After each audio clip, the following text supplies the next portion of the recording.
Back here on Inside Tennessee, happy Sunday morning. Two Harrys with us who serve the people of Knoxville and our state as former representatives of the state of Tennessee. Great to have both of you with us, giving us some perspective on where bills come from. Harry Brooks, when you were in the legislature, how often was it that a constituent came to you and said, I'm interested in this topic, can you help me write a bill? How often did that happen? Oh, generally, I would have one or two of those ideas every session. I had everything from a name change or the spelling of a road sign, for example.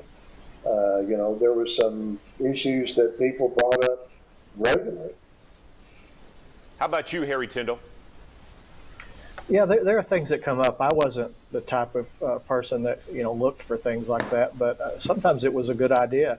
There was this Tennessee flag of the General Assembly, was created, designed at Fulton High School. And it turned out there was nothing in the statute that talked about, how it would be processed or displayed or made and all of that. And so, that was something that came from a constituent, and we did it. And the flag of the General Assembly is flying over the Capitol, every week during session now. So, it was something that came from somebody that just lived in the district I served.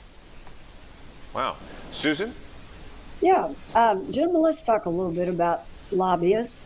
I think the public generally has a negative reaction to the word lobbyist. They think they're someone that's down there spending a lot of money and buying votes. But my impression of lobbyists, and I've been one, is that they really are there to give you information about the bills they may be interested in or help you sort of move through what this bill is about. Talk a little bit about the role of lobbyists and were they helpful to you or harmful? Harry Brooks. Generally, they were very helpful. Their knowledge in a specific area was beyond a legislator's knowledge in a particular area. I never had a lobbyist that was out of line, never had a lobbyist that abused their involvement. I worked fairly well with them. I did not agree with the lobbyists on a regular basis, but I worked with them constantly. Harry Tindell? Yeah, I mean, I've since I left the General Assembly, I've worked on a couple of projects each year that I was able to, and I think that lobbyists in general, if this is the marketplace for the ideas, you want everybody in the marketplace to get the full coverage, and there are, lobbyists for every issue imaginable. I mean, if you're going to do something that affects car dealers, why not talk to the person that represents those people? Or if you're going to change banking or insurance law or education, let's talk to the school systems. Let's talk to the insurance industry and the banks. What I always said was it needs to be a fair fight. If you have someone that is too powerful where they can't be told no, then you have a problem, and you're going to have the character of the legislature step up to referee that battle. But the idea that everybody has a voice in Nashville is good. There's simply no way for a citizen legislature to do it without some help. Even in Congress, they need the lobbyist. I think some of the lobbyists up there have too much power, perhaps, but you need legislators with the character to say no. Don? I was just going to say, go ahead, Don, let me follow up with one question. In the old days, when I was down there working, lobbyists had full reign. You could take legislators out to dinner, buy them all kinds of food and alcohol and have events. And now that has changed dramatically and for the good, in my opinion.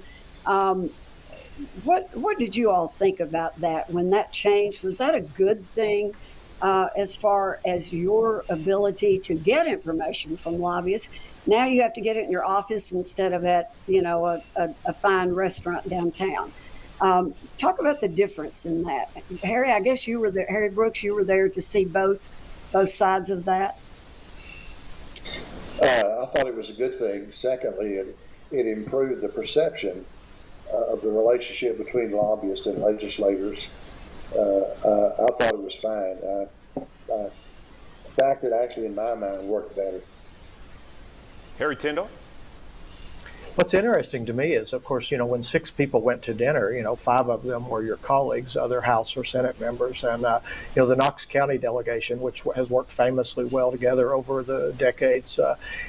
We got to see. It's a busy day during the session, and if you can get together socially for some purpose, say a Knoxville business group takes the group out to dinner, it allows you to get to know and to talk about things that you don't have time to talk about to the day. I think that the process has suffered somewhat, no matter, regardless of who pays for it, by the lack of time to be together and to network with your colleagues. But in general, the lobbyists are as powerful as they were when they could take you out to dinner as when they can't.